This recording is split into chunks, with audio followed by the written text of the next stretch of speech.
Джонс против Khamzata Chimaeva. Ой-ой-ой. Джон, как я тебя учу.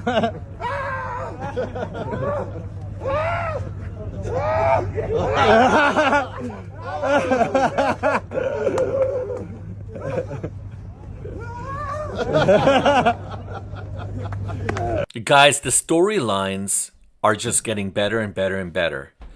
If you're a fan of MMA, if you're a fan of UFC, you're going to love this, guys, because Khamzat Chimaev has been in... He's been in a lot of discussions as of late. Of course, you know, with some of the antics, I guess, that surrounded him at UFC Qatar with Ian Machado Gary and a security guard apparently as well too, which Khamzat had a little tussle with, and he kind of pushed him to the point where the police of Qatar had to come and interview Khamzat. I mean, guys, like, those are just some of the storylines as of recent, but he just dropped something absolutely heavy, guys, that, you know, I was compelled to actually do this video. I was actually very close to doing another story, and then this came, and I'm like, we got to talk about this. Khamzat Chimaev officially named who he wants for his first middleweight title defense, and he called them out, guys. But there's a few stipulations to that, so let's get into it, guys. Welcome back to the channel. Welcome, Duality 7Xers. I'm your host, Shiraz. We try to cover all the latest trending stories when it comes to the world of MMA, UFC, WWE, and boxing. So if you love fight talk with a little attitude and a lot of honesty, you already know you're in the right place, guys. Please make sure to smash a like and subscribe and hit the bell notification so you guys never miss a beat. So here's what went down. Khamzat has been quiet. Well, I'm not going to say he's been quiet for a while, because he's actually been in the news quite a bit. Even when he's not fighting, he's been in the news, right? But Khamzat has been recovering from a foot operation. That's known, right? That everyone knows about. And he's planning his return. And while he's doing that, he's stirring a lot of drama backstage in Qatar with Ian Gary Machado and a security and an unknown named security guard that I was talking about earlier, to the point where the police had to be called in. And that's in my last video, guys, and you'll hear all about it. Actually, I did a short on that, and Arman Sakurian actually, he kind of gave us count on exactly what happened with that. So check out my short. But in the middle of all the chaos, guys, and the big question is, where is Boris? Like, when is Boris coming back, right? And who is he going to be defending his title against? So now we officially have the answer. I don't even know if this is breaking news, guys, because it's already all over social media. But in case you guys don't know, Khamzat said he's going to be He's not going to be returning before Ramadan ends. So Ramadan ends on March 18th. Of next year, so that makes total sense, right? So he always sticks to that timeline. But then, so he's talking about his return. So he went on social media, talked about when he's actually returning, which, okay, makes sense. Everyone knows now he's going to be, taking a little bit of extra time off, and he's going to come back after Ramadan is done. But then he posts on X as to who he's going to fight next, and guys, you'll never believe it. Nassourdine Imavov. Nassourdine Imavov. I mean, guys, so this is what he says.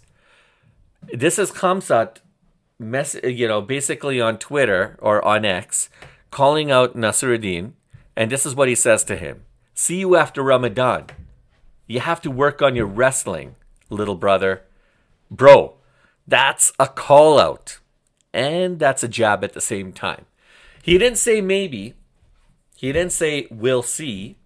He said, see you. As in, this is it. He's locked in. Right? So, like, the matchup is already locked in, guys. Mentally, now, honestly, the UFC just has to make it official. And now, this fight kind of makes sense, guys. And, you have to understand. Nassourdine, he's got momentum. Okay, he's got a lot of momentum. It's unbelievable how many fights have just happened and we completely yeah, I'm not saying lost sight of the fact of what Imamov done at UFC Paris, but what an unbelievable victory he had over Caio Baralho. Like, I mean, and then, with Brendan Allen kind of knocking out Rainier, RDR, basically cleared that essentially what Allen did to RDR there, it essentially cleared the lane for this young, unbelievable fighter from France. And so, I mean, this is probably going to be the cleanest matchup at middleweight right now. So Khamzat, he kept it simple. I mean, he complimented Imamov and Barajo for a very good fight.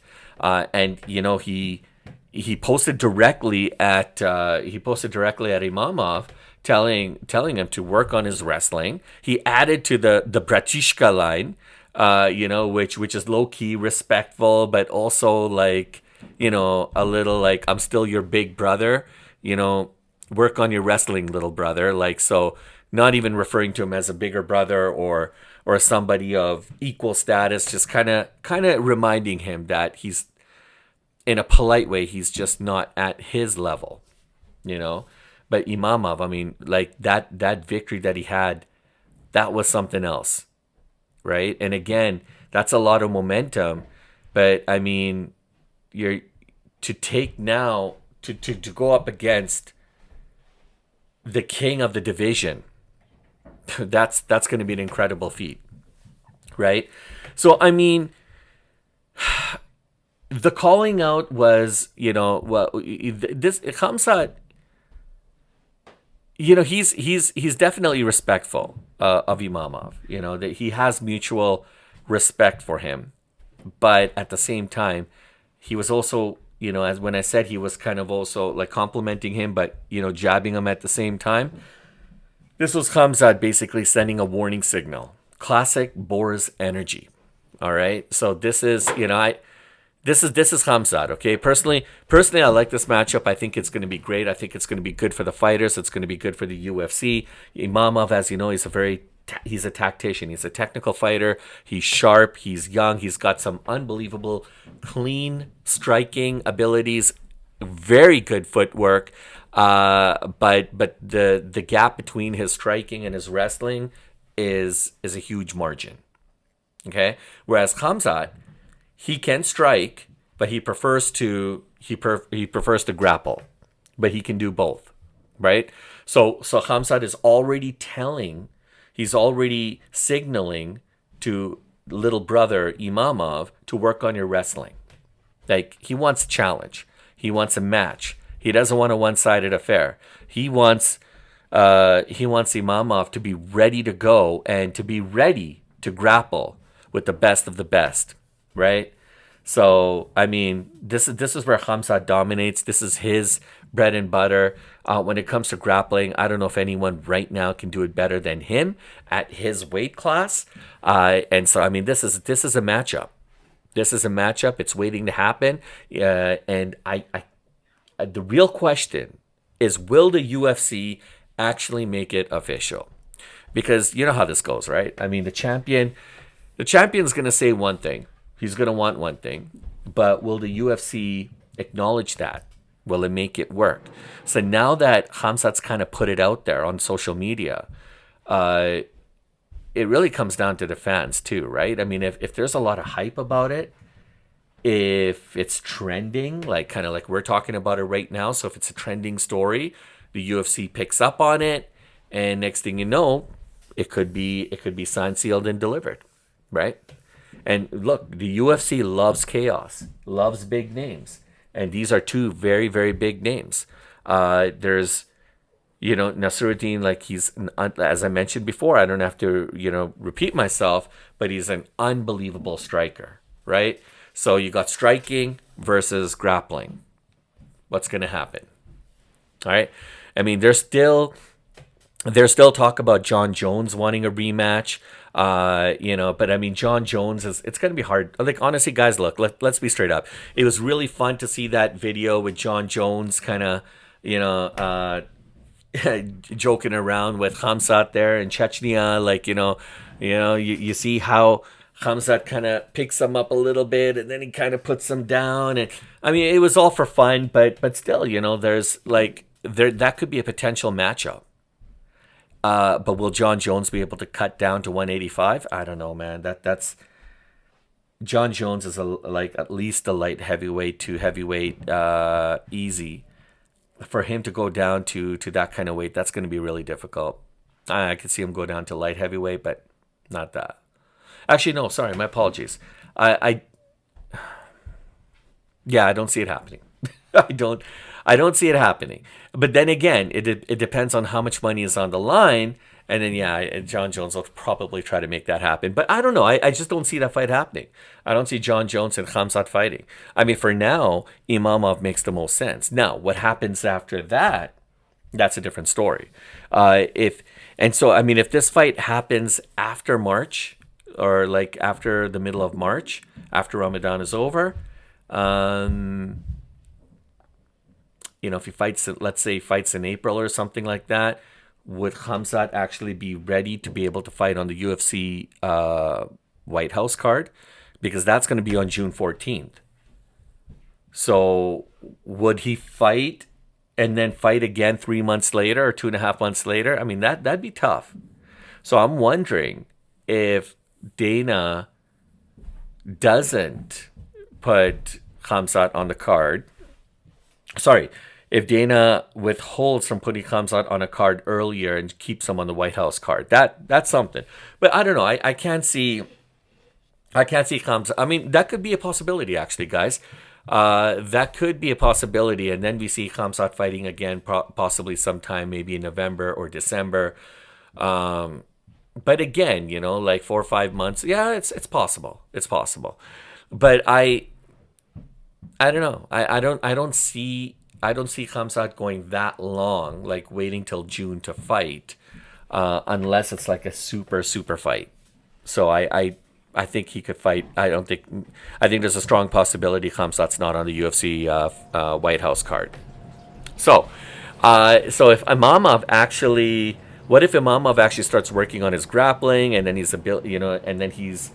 gets in the ring with Khamzat and he's able to stuff those takedowns, right? And then he starts like jabbing, starts landing counters, good clean shots to Khamzat. What would happen to Khamzat then? I mean, we would get a long technical striking battle, but I mean, that could be dangerous for Khamzat because we know that Khamzat doesn't like to be on his feet for too long, right? I mean, you saw there was shades of brilliance there every now and then from Du Plessis when he was like landing some really nice punches and counters, some hooks, and it was catching Khamzat. But every time you think that Du Plessis had a little bit of momentum going for him, right off the bat, Khamzat just squashed that, put him to the canvas, and that was pretty much the end of that, right? And so between these two guys, I think Khamzat makes a statement win. That's my prediction, right? I mean, this fight could change the entire middleweight division as we know it. I mean, it also sets up a massive fight with either Sean Strickland, Du Plessis again, or even Alex Pereira. If Alex ever wants to come back down again, because I mean, we all know that Alex wants to continue to move up. He wants to go to heavyweight. He wants to test those waters out. Now, Sean Strickland would be a really good fight. That would be a good fight. I could see Sean Strickland and Khamzat fighting on the UFC White House card. That would make sense to me, right? So now, what if the UFC swerves and books, someone else? I mean, we've seen it before. The division as we know it is completely stacked. And one thing's for certain, Dana likes Khamzat. He likes these Dagestani guys. He knows they bring a lot of hype, they bring a lot of marketing, and they bring a lot of moolah. So, in short, Chimaev wants Imavov, right? Imavov is the most dangerous contender right now, and it's possible that the division might finally get some clarity after Ramadan is over. So we've heard from Chimaev, but what about Imavov? Is that a fight that he would want? Would he want to square off against the likes of Khamzat?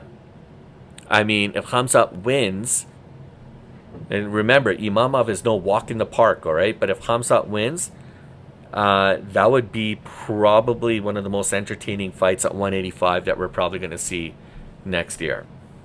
So who do you think would win that match? Do you think Khamzat would win? Do you think Imamov would win? Drop your prediction and comments in below. I love reading your guys' takes.